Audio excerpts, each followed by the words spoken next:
السلام عليكم ورحمة الله وبركاته. يوم جديد ومعانا منيو جديد. اللهم صل وسلم وبارك عليك يا حبيبي يا رسول الله، عليه أفضل الصلاة والسلام. يلا بينا نشوف المنيو بتاعنا النهاردة عبارة عن ايه، وفي أفكار كتير لمدة 7 أيام حلوة جدا هتستفادي منها كتير.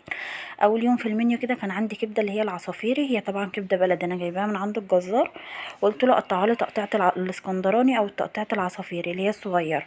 عملتها كده ببصل وفلفل، وعملت جنبها طحينة، وحمرت جنبها بطاطس، وكان عندي ليمون اللي هو المخلل، وكمان كان عندي جرجير. ده كان اول يوم معايا في المنيو يفتح النفس كده.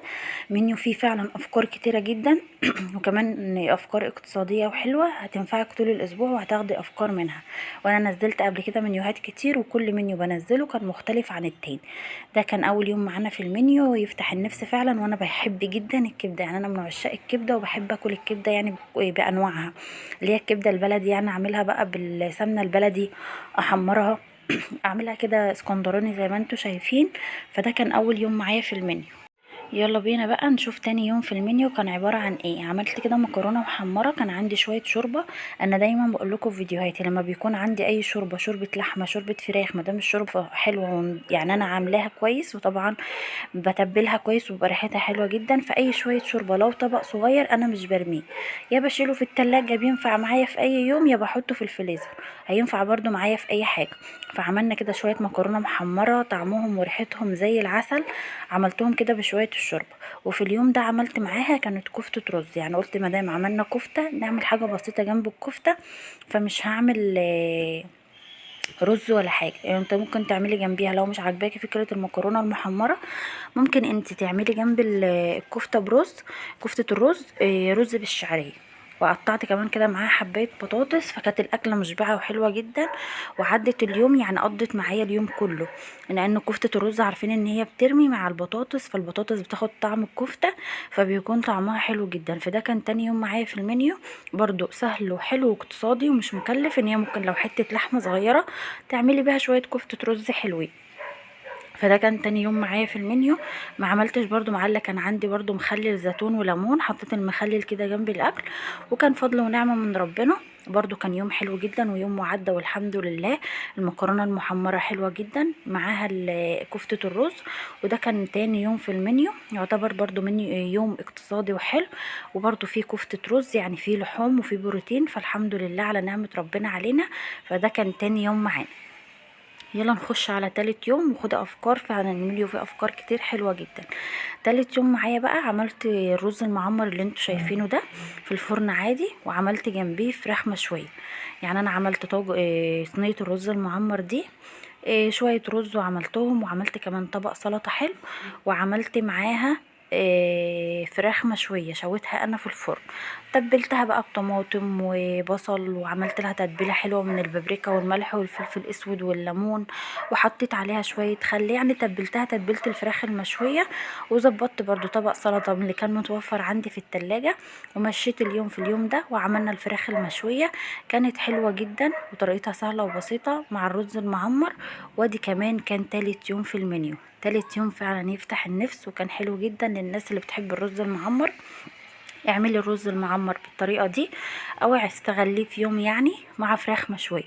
ممكن تبقى تعملي جنب بدل الفراخ، ممكن تعملي بطاطس محمره، ممكن برضو تعملي طبق السلطه، وممكن تعملي كمان جنبيه بيض. ممكن تسلقي البيض وتحطيه في قلبه وتدخليه الفرن، بيكون حلو جدا. ممكن تعملي جنبه اي حاجه انت عايزاها، بس انا بصراحه في اليوم ده عملت جنبه كده فراخ مشويه. وده كان تالت يوم معايا في المنيو. كان برضو حلو وسهل وجميل ومش مكلف، لان بصراحة كنت عاملة فيه نص فرخة يعني وركين كده مع شوية حاجات كده. ومشيت اليوم في اليوم ده. فراخ كانت جميلة ومتبلة وطعمها حلو جدا. وعملت الرز المعمر، كان اللبن عندي في الفريزر فما اشتريتش حاجة من بره.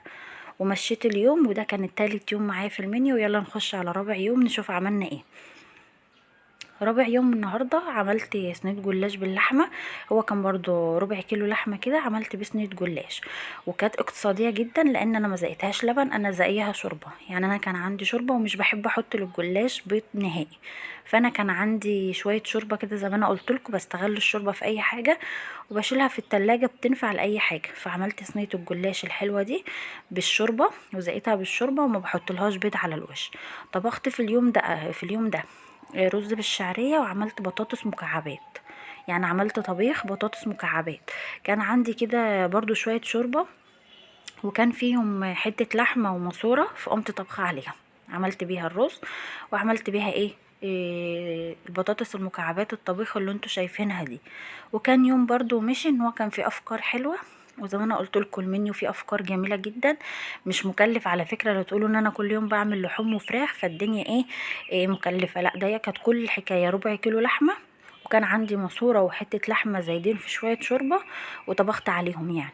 الماسوره كده كان فيها حته لحمه حلوه، سلقت الماسوره وطبخت عليها الخضار بتاعي، وعملت الرز وربع كيلو لحمه، وعملت معاه صينيه الجلاش، وكانت صينيه جلاش اقتصاديه ان انا كنت زقياها شرب. ده كان اليوم الرابع معايا. ويلا بينا نخش على اليوم الخامس. اليوم الخامس برضو كان حلو جدا، وكان فيه فكرة غدا كويسة. يلا بينا على الفيديو. اليوم ده بقى عملت كده زي ما انتوا شايفين مكرونة سباكيتي. وكان عندي في اليوم ده ما عملنا المكرونة، اليوم ده كان خامس يوم، بس كان انا كنت بعمل روتين في الشقة، فبصراحة استغليت ان انا كنت عايزة اعمل حاجة بسيطة وخفيفة.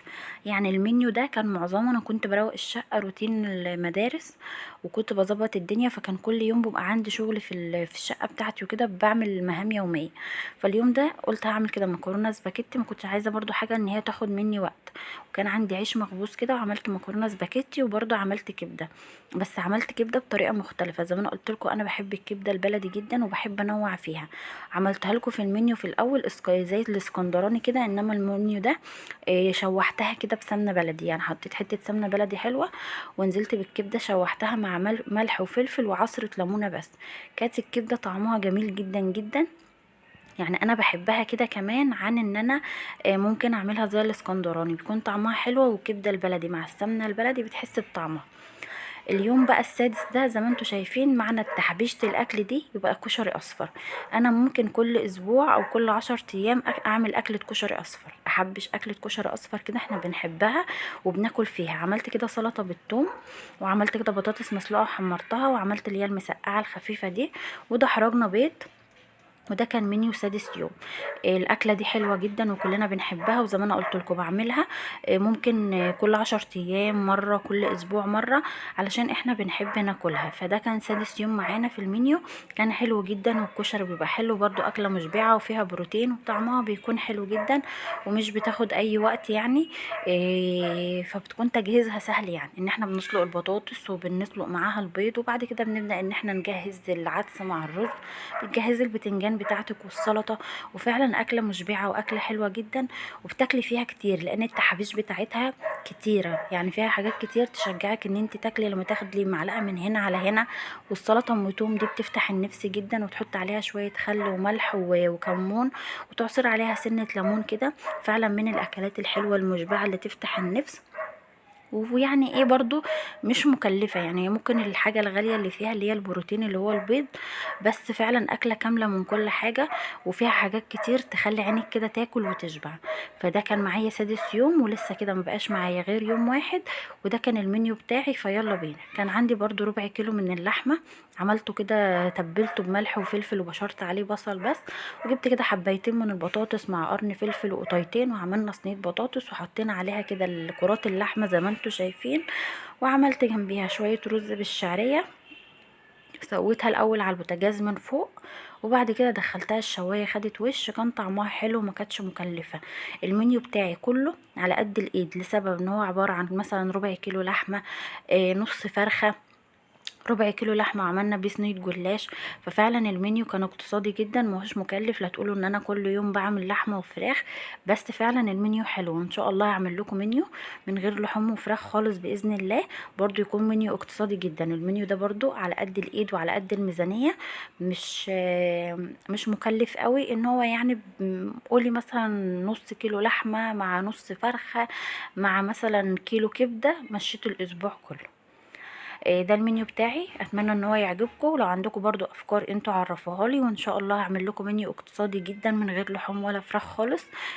قدمت معاكم منيوهات كتير في القناه، اللي يخش ويشوف المنيو ده وعايز برضو منيو تاني ياخد منه افكار. انا منزله منيوهات كتير فيها افكار برضو اقتصاديه، وفيها اكل بلحوم وفيها اكل من غير لحوم. لو عجبكم الفيديو ما تنسوش تعملوا لايك واشتراك في القناه. هتوحشونا لحد الفيديو اللي جاي. مع السلامه.